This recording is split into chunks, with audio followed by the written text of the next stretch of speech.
Chrissy, some breaking news overnight. The head of the NSA warning that China has the power to launch a hack attack to take down America's power grid and other critical systems. Spyware has already been detected on pivotal U.S. computers, and the NSA chief warned it's not a matter of if, but when.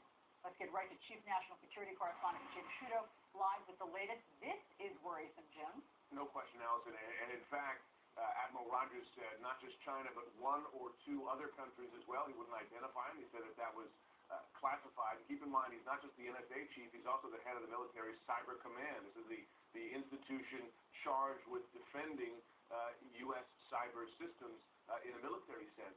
And here's what he said was vulnerable: power and water grids, aviation systems, financial services. You can imagine all the damage and, in fact, danger it would cause if China or another country was able to shut that down.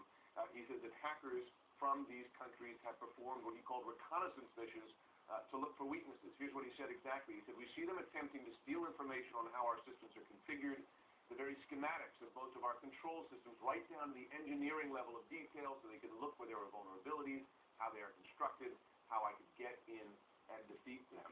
As you mentioned, Allison, he said an attack like this is not a matter of if, but as to when it's going to happen, which is just really an alarming thought. And he also made the point that being on the defensive is, in his words, a losing strategy, indicating that the U.S. has to go on offense, in effect, show these countries that it can do the same thing. And that's an alarming prospect, sort of a mutually assured destruction kind of situation, the way it was with nuclear war during the Cold War.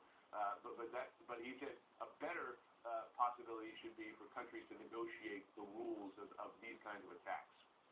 Yes, that would be helpful. Let's see if they can do that. Absolutely. Jim Sciutto, thanks so much.